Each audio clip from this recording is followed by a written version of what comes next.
तो इस कहानी की शुरुआत में हम एक छोटे से बच्चे को देखते हैं जो कि मरे हुए लोगों के बीच में से चल रहा होता है और वो एक लड़की को ढूंढ रहा होता है जिसका नाम होता है असाका। तभी उस बच्चे के सामने एक दरवाजा खुलता है जहाँ पर एक लड़की ने असाका की कनपट्टी पर बंदूक रखी हुई होती है। तभी वो लड़का उसके पास जाता है और ये कहता है कि असाका मैंने तुम्हें ढूंढ लिया। असाका उसे देखकर काफी ज्यादा हैरान हो जाती है और वो उस बच्चे से कहती है योगिरी तुम यहाँ पर क्या कर रहे हो। तभी वो पीछे वाली लड़की कहती है अगर तुम दोनों की बातें खत्म हो गई हो तो बताओ वरना मैं इसे उड़ा दूंगी। लेकिन तभी अचानक ये लड़की बेहोश होकर नीचे गिर जाती है जिसके बाद हम देखते हैं कि योगिरी असाका को गले लगा लेता है। अगले सीन में हम देखते हैं कि ये सब योगिरी का सपना होता है और जैसे उसकी आंख खुलती है तभी उसे एक लड़की जगा रही होती है। योगिरी उठकर कहता है अरे यार मैं कहाँ पर हूँ और तुम कौन हो। तभी वो लड़की अपना नाम डोरो बताती है और ये कहती है क्या तुम्हें सच में नहीं पता कि हम कहाँ पर आ गए हैं। फिर वो लड़की पीछे की तरफ इशारा करती है जहाँ पर काफी सारी डेड बॉडीज पड़ी हुई होती है। जिसके बाद हम देखते हैं कि बाहर एक काफी खतरनाक ड्रैगन होता है जो कि उनकी बस पर अटैक कर ही रहा होता है, जिसको देखने के बाद डोरो काफी ज्यादा डर जाती है और योगिरी से चिपक जाती है। तभी हम देखते हैं कि योगिरी कुछ बोलता है जिसके बाद वो ड्रैगन अचानक से गिरकर मर जाता है। जिसके बाद योगिरी अपनी वीडियो गेम निकालकर खेलने लग जाता है और डोरो से कहता है कि अब शांत हो जाओ और मुझे ये बताओ कि यहाँ पर चल क्या रहा है। इसके बाद हमें एक फ्लैशबैक दिखाया जाता है जहाँ पर योगिरी और उसके सारे फ्रेंड्स एक ट्रिप पर जा रहे होते हैं और जैसे उनकी बस टनल के अंदर जाती है वो इस जगह पर टेलीपोर्ट हो जाते हैं और किसी को भी समझ नहीं आ रहा होता कि आखिरकार वो यहाँ पर आए कैसे। तभी अचानक बस के अंदर एक लड़की आती है जिसका नाम होता है शीला की जवानी और वो उनसे कहती है कि मैं एक मैजिशियन हूँ और तुम सब मेरी बात सुनो। अगर तुमने मेरी बात नहीं सुनी तो काफी बुरा हो सकता है और मेरी अटैक की पावर भी काफी ज्यादा है तो गड़बड़ करने की कोशिश मत करना। जिसके बाद वो ये बताती है कि मैंने तुम सबको यहाँ पर एक मैजिक कैंडिडेट के रूप में बुलाया है और उसके बाद वो मैजिक करने लगती है और उसके हाथ में से काफी खतरनाक रोशनी निकलने लगती है और हम देखते हैं कि वहाँ पर सारे स्टूडेंट के अंदर से भी रोशनी निकलने लगती है। लेकिन डोरो ये देखती है कि उसकी बॉडी में से कोई भी रोशनी नहीं निकल रही होती। तभी वो लड़की कहती है कि मैंने तुम सबके अंदर एक सिस्टम इंस्टॉल कर दिया है और तुम अपने सामने अपने स्टैट्स को देख सकते हो। जिसके बाद सारे बच्चे अपने स्टैट्स को देखने लग जाते हैं लेकिन डोरो ऐसा नहीं कर पाती। तभी शीला कहती है कि तुम सबको अपनी मैजिक पावर बढ़ानी है और तुम्हारे पास सिर्फ 1 महीने का ही टाइम है। जिसके बाद डोरो शीला से ये पूछती है कि यहाँ पर जितने भी बंदे हैं सभी के अंदर से लाइट आ रही है और सभी को अपने स्टैट्स दिख रहे हैं लेकिन मुझे क्यों नहीं। तभी शीला कहती है कि अरे यार तुम्हारे साथ तो काफी बुरा हुआ, मुझे ये लगता है कि तुम्हारे स्टैट्स काफी ज्यादा कम है। फिर हम देखते हैं शीला उनसे कहती है कि तुम सबका मिशन 1 घंटे बाद स्टार्ट होने वाला है और ये कहकर वो वहाँ से चली जाती है। जिसके बाद एक लड़की डोरो को ये बताती है कि मुझे यहाँ पर अपना मिशन दिख रहा है कि हमारे ऊपर कुछ देर के बाद एक ड्रैगन अटैक करने वाला है। तभी हम देखते हैं कि सामने से एक लड़का आता है, वो ये कहता है कि हम सबको मिलकर काम करना चाहिए, तुम सबके स्टैट्स जो भी है तुम सब मुझे बताओ। जिसके बाद वो सारे बंदे अपने स्टैट्स को लिखकर उस बंदे को दे देते हैं लेकिन यहाँ पर काफी सारे लोग ऐसे थे जिनकी बॉडी ग्लो नहीं कर रही थी। अगले सीन में हम देखते हैं कि सारे बच्चे बस से नीचे उतर जाते हैं लेकिन डोरो योगिरी को उठाने के लिए बस के अंदर रुक जाती है जो कि अपने घोड़े बेचकर सो रहा होता है। तभी हम देखते हैं कि बस के अंदर एक बंदा आता है जो कि उनके सामने चेयर्स को लगा देता है और बस को लॉक कर वहां से चला जाता है। जिसके बाद एक काफी खतरनाक ड्रैगन उनकी बस पर अटैक करता है। जिसके बाद हमारा सीन दोबारा से प्रेजेंट के अंदर आता है जिस पर योगिरी ये कहता है कि अच्छा ये बात है, ये सब हुआ था और मेरे ख्याल से यहाँ पर सिर्फ एक ही ड्रैगन था जो अब मर चुका है तो हमें बाहर कोई भी खतरा नहीं होने वाला। जिसके बाद वो दोनों बस से बाहर आ जाते हैं लेकिन उनके सामने अलग अलग चॉइसेस होती हैं। एक तरफ जंगल होता है, एक तरफ पहाड़ होते हैं और एक तरफ एक गाँव। ये दोनों अभी आपस में बात ही कर रहे होती है। तभी डोरो ये कहती है कि वो देखो आसमान में कोई उड़ता हुआ नजर आ रहा है, अरे ये तो हमारे क्लासमेट्स हैं। जिस पर योगिरी कहता है क्या मैं इन्हें मार दूं, इन सब ने हमें ड्रैगन के पास मरने के लिए जिंदा छोड़ दिया था तो मैं सोच रहा हूँ इनको टपका देता हूँ। जिसके बाद वो तीनों लड़के नीचे आ जाते हैं और उनमें से एक लड़का जिसका नाम हीगा होता है वो अपनी फायर एबिलिटी से उन पर अटैक करता है जो कि डोरो के बिल्कुल साइड से निकलती है। जिसके बाद वो तीनों लड़के डोरो को परेशान करने लगते हैं। तभी योगिरी ये कहता है कि बहुत हुआ, अब बारी आती है इन तीनों को सबक सिखाने की। अगले सीन में हम देखते हैं कि योगिरी हीगा की तरफ उंगली करता है और ये कहता है कि मर जाओ। जिसको सुनने के बाद वहाँ पर खड़े सारे बंदे हंसने लगते हैं और ये कहते हैं कि ऐसे कैसे कोई मर सकता है। लेकिन तभी अचानक हीगा नीचे गिर जाता है जिसको देखने के बाद उसके दोस्तों की पैंट भी गीली हो जाती है। योगिरी उनसे कहता है कि मैंने तुम्हें मना करा था, हमसे पंगे मत लो और अपनी जगह से हिलना मत। तभी हम देखते हैं कि एक बंदा हीगा को उठाने के लिए आगे बढ़ने लगता है। योगिरी उससे कहता है कि मैंने तुम्हें मना करा था ना, और योगिरी उसे भी मरने के लिए कहता है और वो बंदा भी वहीं पर मर जाता है। जिसके बाद वहाँ पर खड़ा हुआ वो मोटा लड़का काफी ज्यादा डरने लगता है। योगिरी उससे कहता है कि अगर तुम भी हिले तो तुम्हारे साथ भी यही होने वाला है। लेकिन तभी वो मोटा लड़का जिसका नाम हाना होता है वो नीचे बैठकर ये चेक करने की ट्राई करता है कि ये दोनों असली में मर गए हैं या फिर जिंदा हैं। लेकिन अपनी चालाकी से वो उन दोनों पर अपना हीलिंग मैजिक इस्तेमाल करने लगता है लेकिन उसके हीलिंग मैजिक का इन दोनों पर कोई भी असर नहीं होता। जिसके बाद योगिरी बताता है कि अब तो तुम समझ ही गए होंगे ना, अगर मैं किसी के मरने के बारे में सोचता हूँ तो वो बंदा आराम से मर जाता है। ऐसे ही ड्रैगन मरा और ऐसे ही तुम्हारे दोस्त। और अगर तुम्हें अब भी मेरी एबिलिटी पर कोई शक है तो मैं तुम पर ट्राई कर सकता हूँ। जिस पर हाना कहता है नहीं नहीं नहीं नहीं, मैं तो समझ गया तुम्हारी बात, मुझ पर ट्राई मत करो। और उसके बाद हाना उन दोनों के पास आने लगता है। वो ये सोचता है कि मैं पास जाकर इन पर अटैक करूंगा। लेकिन जैसे ही वो योगिरी के पास जाता है, योगिरी उसे रोक लेता है और ये बताता है कि मेरे पास एक और एबिलिटी है, मैं ये भी पता कर सकता हूँ कि कौन बंदा मुझे मारने के बारे में सोच रहा है। अगर कोई बंदा मुझे मारने के बारे में सोच रहा है तो मैं उसको भी आराम से मार सकता हूँ, तो ज्यादा चालाक बनने की जरूरत नहीं है। जिसके बाद हाना परेशान होकर नीचे बैठ जाता है। योगिरी उससे पूछता है कि तुम भी तो हमारे साथ इस वर्ल्ड में समन हुए हो और तुम्हारे पास इतनी सी पावर है, तो तुम इतना उछल क्यों रहे हो। जिसके बाद हाना ये बताता है कि यार मैं पहले भी इस वर्ल्ड में समन हो चुका हूँ डीमन लॉर्ड को हराने के लिए। जिस पर योगिरी कहता है कि इसका मतलब तुम इस दुनिया में पहले भी आ चुके हो और तुम डीमन लॉर्ड को हराकर वापस जा चुके हो, इसका मतलब हम भी वापस जा सकते हैं। जिसके बाद योगिरी उसे मारने के लिए अपना हाथ आगे करता है, लेकिन तभी हाना अपनी पॉकेट में से एक मैजिक रिंग निकालता है और ये कहता है कि मुझे मत मारो, मैं डोरू का गुलाम बनकर रहूंगा। अबे यार, ये जोरू का गुलाम तो सुना था, डोरू का गुलाम क्या होता है। इसके बाद हाना ये कहता है कि मेरे पास जो रिंग है, अगर मैं इसे अपनी गर्दन में पहन लूं तो मैं डोरू की हर बात मानूंगा। और वो ऐसे ही करता है और डोरू के पास आने लगता है। डोरू उसे मना करती है, अरे नहीं नहीं नहीं, मुझसे दूर रहो। जिसके बाद हाना की गर्दन में लगी हुई रिंग अपने आप चमकने लगती है और हाना अपने आप ही दूर होने लगता है। तभी डोरू उससे पूछती है कि क्या मैं तुम्हारा ऑनर चेंज कर सकती हूँ। जिस पर हाना ये कहता है कि हाँ, तुम चाहो तो ऑनर को बदल सकती हो। ये सुनने के बाद डोरू योगिरी को उसका मास्टर बना देती है। तभी योगिरी कहता है कि चलो यार, मैं तुम्हें अब नहीं मारूंगा, लेकिन एक काम करो, वो तुम्हें सामने जंगल दिख रहा है ना, वहाँ जाकर खड़े हो जाओ और तुम्हारे पास जो भी सामान है सारा सामान यहीं पर छोड़ के जाओ। जिसके बाद हम देखते हैं कि हाना उसकी बात को मानने के लिए मजबूर होता है और जंगल की तरफ जाने लगता है और अपने पीछे काफी सारा खजाना छोड़ जाता है। जिस पर डोरू ये कहती है कि तुम ऐसा क्यों कर रहे हो, ऐसे तो ये मर जाएगा। योगिरी बताता है कि ये बंदा हमें कभी भी धोखा दे सकता है, तो इसके साथ यही होना चाहिए। डोरू ये कहती है कि ऐसे तो मैं भी तुम्हें धोखा दे सकती हूँ। जिस पर योगिरी कहता है कि कोई बात नहीं, अगर तुम मुझे धोखा दे भी देती हो तो कोई चक्कर नहीं है, मैंने खुद तुम्हें प्रोटेक्ट करने की जिम्मेदारी ली है। इसको सुनने के बाद डोरू थोड़ी बहुत शर्माने लगती है। तभी योगिरी बताता है, अरे हाँ, जब ड्रैगन ने हम पर अटैक किया था ना, तो तुमने मुझे पकड़ लिया था, तो तुम्हारी बॉडी मुझे काफी ज्यादा सॉफ्ट लगी थी, बस इसीलिए। जिसके बाद डोरू गुस्से से लाल होकर चिल्लाने लगती है और ये कहती है कि सारे लड़के एक ही जैसे होते हैं, किसी को प्यार व्यार नहीं चाहिए, सबको बॉडी चाहिए। इसके बाद हमारा सीन शिफ्ट होता है और हमें शीला को दिखाया जाता है जो कि अपने बेड पर आराम से सो रही होती है। तभी अचानक उसके पास एक बंदा आता है और ये कहता है कि मैं तुम्हें रिपोर्ट करने आया हूँ। सभी लोगों ने अपना पहला मिशन कंप्लीट कर लिया है और इस मिशन के अंदर 4 लोग मारे गए हैं। शीला को ऐसा लगता है कि वो 4 लोग जो कमजोर थे वही मारे गए होंगे। जिस पर वो बंदा कहता है, अरे नहीं नहीं, ऐसा नहीं है, इसमें से 2 स्टूडेंट वो थे जो कि बिना रैंक वाले थे और 2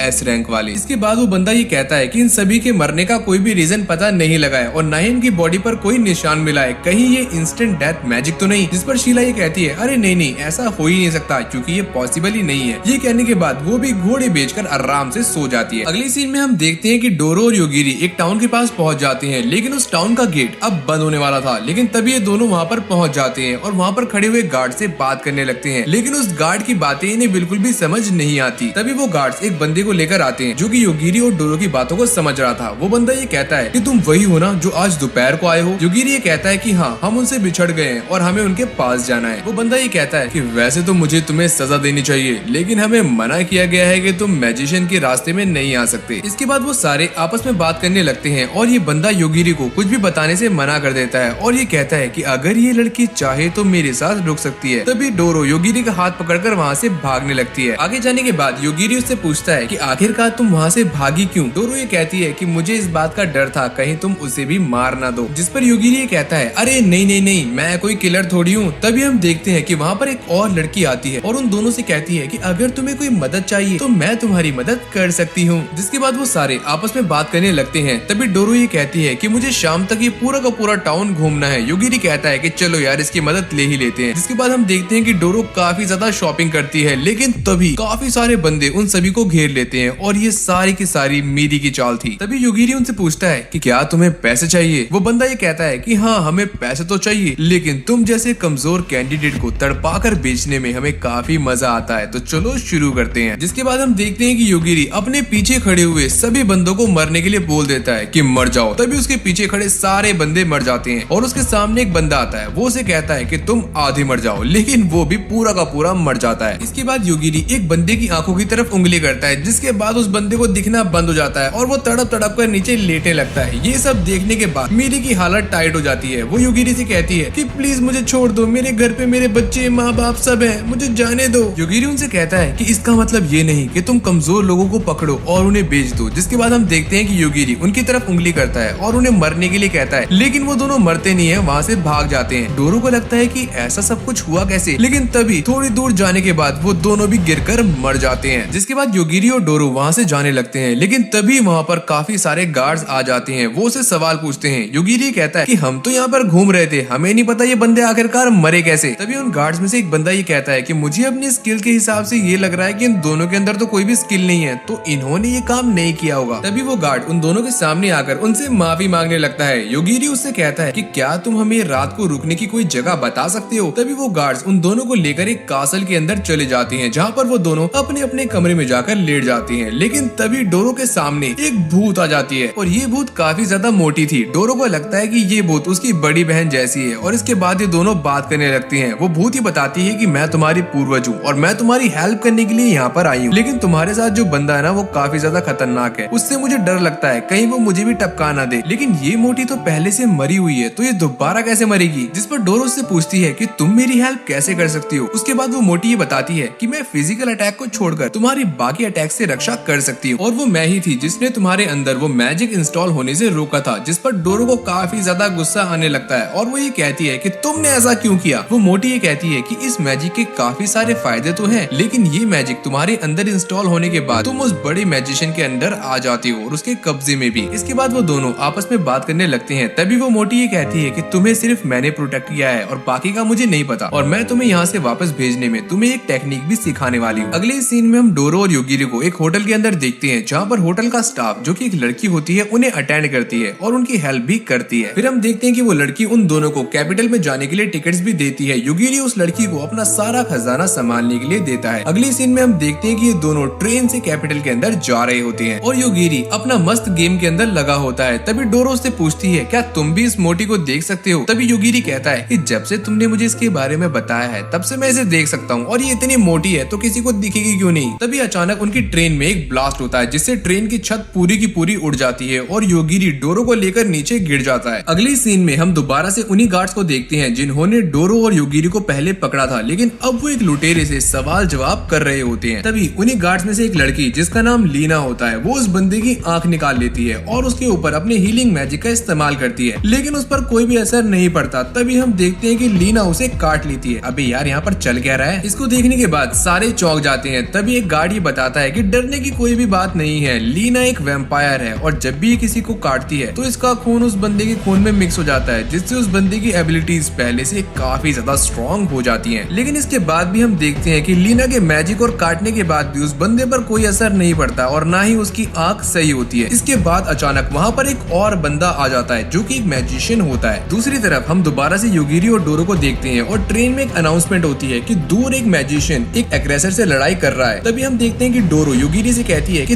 तुम इन दोनों को मार क्यों नहीं देते, ये दोनों वैसे भी हमारे रास्ते में आ रहे हैं तो इनको मारकर साइड करो ना। योगिरी ये कहता है कि मैं ऐसे इन दोनों को नहीं मार सकता क्योंकि ये दोनों मेरे रास्ते में आ रहे हैं, अगर ऐसे ही मेरे रास्ते में और भी लोग आने लगे तो क्या मैं सबको मार दूंगा। नहीं नहीं नहीं, मैं ऐसा नहीं करने वाला। तभी हम देखते हैं कि वो मैजिशियन और एग्रेसर उसके पास आ जाते हैं, जिसमें से एक मैजिशियन आम लोगों पर अटैक कर देता है। दूसरी तरफ ये मैजिशियन लीना पर अटैक कर देता है, लेकिन लीना पर इसका कोई भी असर नहीं होता। लीना उससे पूछती है कि तुम्हारी थोड़ी सटक गई है क्या, तुम मुझे क्यों मार रहे हो, तुम्हें जाकर डीमन लॉर्ड को मारना है। जिसके बाद इस बंदे को काफी ज्यादा गुस्सा आता है और ये खतरनाक ब्लास्ट करके पूरी की पूरी बिल्डिंग को गिरा देता है। दूसरी तरफ हम ये देखते हैं कि ये वाला मैजिशियन योगिरी और डोरो से कहता है कि तुम्हें एक मैजिशियन को देखने के बाद उसके सामने घुटने टेक देने चाहिए। ये बंदा अपनी बातें खत्म ही कर रहा होता है, तभी योगिरी उसे अपने अटैक से मार देता है और ये इंस्टेंट मर जाता है। तभी वो एग्रेसर ये कहता है कि मेरा तुमसे लड़ने का कोई भी इरादा नहीं है, मैं तो यहाँ पर ऐसे ही घूमने और खेलने आया था। देख रहे हो, योगिरी ने इस एग्रेसर की भी बैंड बजा दी। तभी हम दूसरी तरफ देखते हैं कि लीना उस मैजिशियन के अटैक से बच जाती है और ये कहती है कि तुम्हें क्या लगा था तुम मुझे इतने आराम से मार दोगे, ये कोई बच्चों का खेल नहीं है मुझे मारना। जिसके बाद वो उस मैजिशियन को उठाकर सीधा नीचे फेंक देती है। यहाँ हम देखते हैं कि योगिरी और डोरो के पास जो अग्रेसर होता है वो उनसे कहता है कि अगर तुम्हें कुछ चाहिए तो मैं तुम्हें दे सकता हूँ। योगिरी उससे पूछता है कि क्या तुम हमें वापस घर भेज सकते हो। वो एग्रेसर कहता है कि नहीं, मुझे बस अपने घर जाने का रास्ता पता है, तुम्हारे घर जाने का नहीं। अगली सीन में हम देखते हैं कि गार्ड्स को वो मरा हुआ मैजिशियन मिला होता है, जिसके बारे में लीना और शीला आपस में बात कर रहे होते हैं। जिसके बाद शीला वहाँ से चली जाती है और लीना अपने एक गार्ड को बुलाकर उससे ये कहती है कि मोटल आर्मी को लेकर जल्दी से जल्दी हानाबूसा की तरफ जाओ। दूसरी साइड हम देखते हैं कि वो मोटी डोरो को एक हथियार देती है जो कि उसने उस अग्रेसर की बॉडी से बनाया होता है। वो मोटी भूत ये बताती है कि ये वाला टूल किसी भी शेप के अंदर चेंज हो सकता है। अगली सीन में हम देखते हैं कि योगिरी और डोरो सिटी के पास पहुंच जाते हैं, जहाँ पर डोरो उससे पूछती है क्या तुम नहीं चाहते अपनी स्किल्स को इम्प्रूव करना, जिस पर योगिरी कहता है कि मैं क्या करूंगा अपनी स्किल्स को इम्प्रूव करके, मेरे पास इतनी पावर है कि मैं पलक झपकाकर किसी को आराम से टपका सकता हूँ। जैसे ये पीछे देखो, ये डीमंस और चोर हमारा पीछा कर रहे थे, लेकिन मैंने इन्हें भी सबक सिखा दिया। ये सब देखकर डोरो काफी ज्यादा हैरान हो जाती है और ये कहती है इसके बारे में तुमने मुझे क्यों नहीं बताया। जिसके बाद योगिरी उससे कहता है कि मेरी स्किल्स की कोई भी लिमिट नहीं है, मैं चाहूँ तो कितने भी बंदों को आराम से टपका सकता हूँ। ये सुनने के बाद डोरो काफी ज्यादा चौंक जाती है। फिर हम देखते हैं कि ये दोनों सिटी के अंदर चले जाते हैं, जहाँ पर उन्हें हर जगह पर बैरियर्स दिखते हैं, लेकिन तभी उनकी नजर सामने एक चमचमाती बिल्डिंग पर पड़ती है जो कि एक होटल होता है। योगिरी कहता है कि हाँ, उस लड़की ने मुझे इसके बारे में बताया था और अब हमें कुछ समय के लिए यहीं पर रुकना पड़ेगा। जिसके बाद वो सारे अंदर जाने लगते हैं, लेकिन तभी उनके सामने उनका एक क्लासमेट आ जाता है जिसका नाम होता है टाचिबाना। डोरो से पूछती है कि सारे बंदे तो फॉरेस्ट में हैं, तो तुम यहाँ पर क्या कर रहे हो। तभी टाची ये बताता है कि मैं उनसे अलग हो गया था। तभी हम देखते हैं कि उसके पीछे खड़ी हुई लड़की पूछती है अरे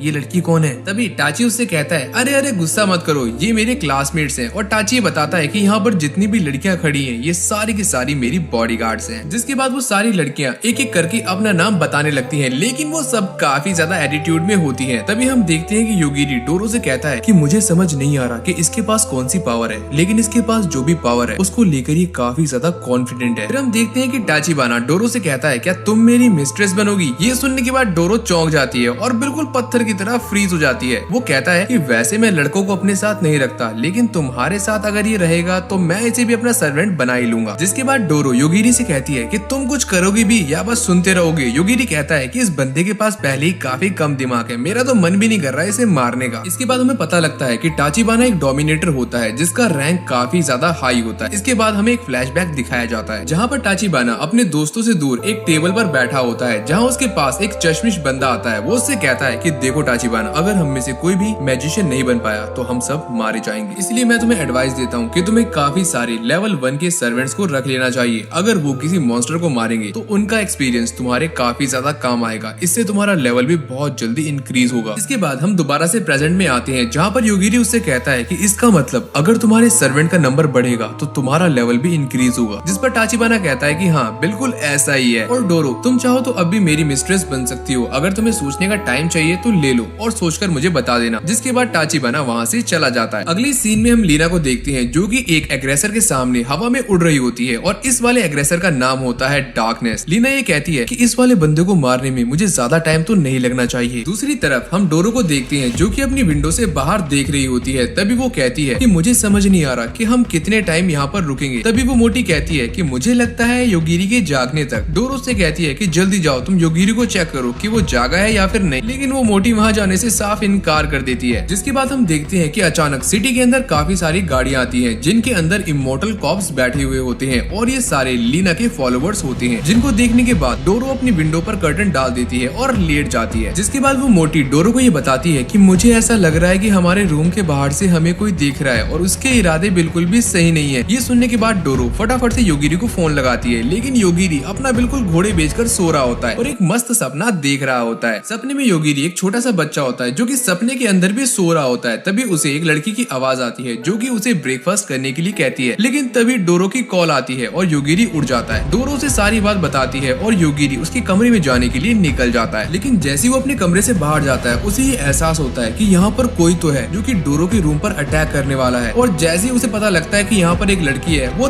तभी उस लड़की को वहीं पर मार देता है। जिसके बाद योगिरी अंदर जाकर डोरो को सारा कुछ बताता है कि इस लड़की का टारगेट तुम ही थी, और ये लड़की कोई और नहीं बल्कि टाचिबाना की एक सर्वेंट थी। तभी हम देखते हैं कि टाचिबाना का उस लड़की से कनेक्शन टूट जाता है। जिसके बाद योगिरी ये कहता है कि हमने उसकी बॉडीगार्ड को मार दिया है, तो हो सकता है आगे चलकर हमें उससे भी फाइट करनी पड़े, तो बेहतर है हमें यहाँ से निकलना पड़ेगा। तभी हम देखते हैं कि दूसरी तरफ टाचिबाना पर एक मॉन्स्टर अटैक कर देता है, लेकिन वो बैरियर बनाकर उससे बच जाता है। जिसके बाद वो एक काफी खतरनाक मैजिक अटैक करके उसको लुढ़का देता है, लेकिन वो उसे मारता नहीं है बल्कि अपना सर्वेंट बना लेता है। फिर हम देखते हैं कि टाचिबाना ये देखता है कि उसका कनेक्शन एरी से टूट चुका है। फिर वो एक रिकॉर्डिंग देखता है जहाँ पर एरी आराम से अपने आप ही जमीन पर गिर जाती है। उसे कुछ भी समझ नहीं आता कि आखिरकार ये हुआ कैसे। फिर ये दोनों आपस में बात करने लगते हैं और यहाँ से हमारा सीन शिफ्ट होता है जहाँ पर हम लीना को देखते हैं जो इस एग्रेसर के सर में काफी खतरनाक वार करके उसकी खोपड़ी में से आर पार हो जाती है। जिसके बाद लीना ये कहती है कि मैं इस डार्कनेस पर कितना भी अटैक कर लूं, लेकिन इस पर तो कोई भी फर्क नहीं पड़ रहा। दूसरी तरफ हम देखते हैं कि योगिरी और डोरो उस होटल से बाहर निकल रहे होते हैं, लेकिन तभी उनके सामने टाचिबाना की एक और सर्वेंट आ जाती है जो कि उन दोनों को बर्फ में फ्रीज कर देती है, लेकिन योगिरी उसकी बर्फ को तोड़कर आराम से बाहर निकल जाता है। जिसके बाद हम देखते हैं कि रीजा उस पर एक और अटैक करने वाली होती है, लेकिन तभी योगिरी अपनी पावर से उसके अटैक को खत्म कर देता है और उसकी वॉन्ड को भी मरने के लिए कह देता है। जिसके बाद उसकी छड़ी अपने आप ही टूटकर नीचे गिर जाती है। जिसके बाद योगिरी उससे ये पूछता है कि अब तो तुम्हें पता लग ही गया होगा कि मैं किसी भी चीज को आराम से टपका सकता हूँ या फिर तोड़ सकता हूँ, तो जो भी मैं पूछूं उसका सीधा सीधा जवाब देना, ज्यादा होशियारी मत करना। योगिरी उससे पूछता है कि तुम्हें तो हमें पकड़ने का ऑर्डर मिला है ना, तो बाकी सब कहाँ पर है। तभी हम देखते हैं कि ऊपर से कोई और डोरो के ऊपर अटैक कर देता है, लेकिन तभी डोरो उसे पकड़कर जोर जोर से घुमाकर नीचे पटक देती है, जिससे उसकी हड्डी पसली एक हो जाती है। लेकिन जैसे वो देखते हैं ये तो एक डॉल होती है और उनके चारों तरफ काफी सारी डॉल्स आ जाती हैं, जो कि उनको चारों तरफ से घेर लेती हैं। इससे पहले रीजा कुछ कर पाती तभी योगिरी उस पर अपना अटैक करके रीजा को भी टपका देता है। आगे हम देखते हैं कि ये सारा कुछ चेल्सी कर रही होती है। उसी ने इन डॉल्स को ऑर्डर दिया था कि वो योगिरी और डोरो को मार दे। उसकी ऑर्डर मिलने के बाद ये सारी डॉल्स उन दोनों पर अटैक करने के लिए आगे बढ़ने लगती है, लेकिन योगिरी अपने एक ही अटैक से उन सारी डॉल्स को टपका देता है। उसके बाद ये दोनों चेल्सी के पास जाते हैं, लेकिन वो ऐसा बिहेव कर रही होती है जैसे कि उसे कुछ पता ही नहीं है। दूसरी तरफ हम ये देखते हैं कि टाचिबाना को रीजा के मरने का पता लग जाता है और वो अपनी स्किल से ये पता लगा लेता है कि योगिरी इंस्टेंट डेथ एबिलिटी का इस्तेमाल कर रहा है और मुझे इन दोनों को एक ऐसी जगह पर लेके जाना पड़ेगा जहाँ पर मैं इन दोनों को अच्छे से ऑब्जर्व कर सकूं। अगली सीन में हम देखते हैं कि योगिरी और डोरो सीढ़ियों से नीचे जा रहे होते हैं, तभी उनके सामने काफी सारे कॉकरोचेस आ जाते हैं। डोरो योगिरी से कहती है कि फटाफट इन सबको मार दो, लेकिन योगिरी कहता है कि मैं इन सबको मार तो दूंगा, लेकिन मरने के बाद ये सारे के सारे हमारे सर पर आकर गिरेंगे। जिस पर डोरो कहती है नहीं नहीं नहीं नहीं, इनको मत मारो। इसके बाद वो दोनों सीढ़ियों से नीचे उतरने लगते हैं, लेकिन टाचिबाना उन पर नजर रख रहा होता है। वो ये कहता है कि अच्छा योगिरी, तुम अपनी पावर का इस्तेमाल तब नहीं कर सकते जब तुम चारों तरफ से घिरे हुए हो, तो अब मेरा नंबर है तुम्हें मजा चकाने का। वो कुछ करने ही वाला होता है, लेकिन तभी यूफेमिया उसको रोक देती है, लेकिन टाचिबाना उसकी बात नहीं मानता और वो उन कॉकरोचेस को उन दोनों को मारने का ऑर्डर दे देता है। योगिरी कहता है कि ये सारे कॉकरोचेस हमें मारने वाले हैं, लेकिन मैं इनके कमांडर का पता लगाता हूँ। और वो कुछ देर बाद उनके कमांडर का पता लगा लेता है और उसे जैसे ही टाचिबाना दिखता है वो तभी टाचिबाना को भी टपका देता है। जिसके बाद वो सारे कॉकरोचेस फ्री होकर उड़ने लगते हैं। डोरो योगिरी से कहती है कि तुम इन्हें नहीं मारोगे। योगिरी कहता है कि मैं ऐसे ही बिना फालतू में किसी को भी नहीं मारता, अगर ये हमारे सामने आ रहे हैं इसका मतलब ये नहीं कि मैं इन्हें मार दूं। अगले सीन में हम देखते हैं कि टाचिबाना की एक और सर्वेंट उस पर अपनी हीलिंग मैजिक का इस्तेमाल कर रही होती है, लेकिन वो बिल्कुल भी ठीक नहीं होता। तभी यूफेमिया ये कहती है कि मैं यहाँ से जा रही हूँ और मैं आजाद हूँ, लेकिन जैसी वो रूम से बाहर निकलती है उसके चारों तरफ रेगिस्तान होता है। वो ये सब देखकर काफी ज्यादा घबरा जाती है और तभी लीना उसके सामने आ जाती है और उस पर अपने मैजिक का इस्तेमाल करती है, जिसके बाद यूफेमिया अपनी गर्दन खुद ही आगे कर देती है। लीना उसकी गर्दन पर काटते हुए ये कहती है कि चलो अब तुम मेरी फॉलोवर बन जाओ और तुम्हें जो कुछ भी पता है फटाक से मुझे बता दो। अगले सीन में जब डोरो और योगिरी उस होटल से बाहर निकल रहे होते हैं, वो ये देखते हैं कि पूरे शहर के अंदर ज़ॉम्बीज़ ने तहलका मचा दिया है और ये सभी पर अटैक कर रहे हैं, जिसको देखने के बाद वो दोनों काफी ज्यादा डर जाते हैं। और इसी के साथ हमारी इस कहानी का पहला पार्ट यहीं पर एंड हो जाता है। अगर आपको ये वाली वीडियो अच्छी लगी हो तो वीडियो को लाइक करके चैनल को सब्सक्राइब कर लेना और सेकंड पार्ट के लिए आप मुझे नीचे कमेंट कर सकते हो और इसी तरह की और भी एनिमे वीडियोस के लिए आप हमारे चैनल को भी एक बार चेक कर लेना। बाकी मैं मिलता हूँ आपसे नेक्स्ट वीडियो में, तब तक के लिए टेक केयर।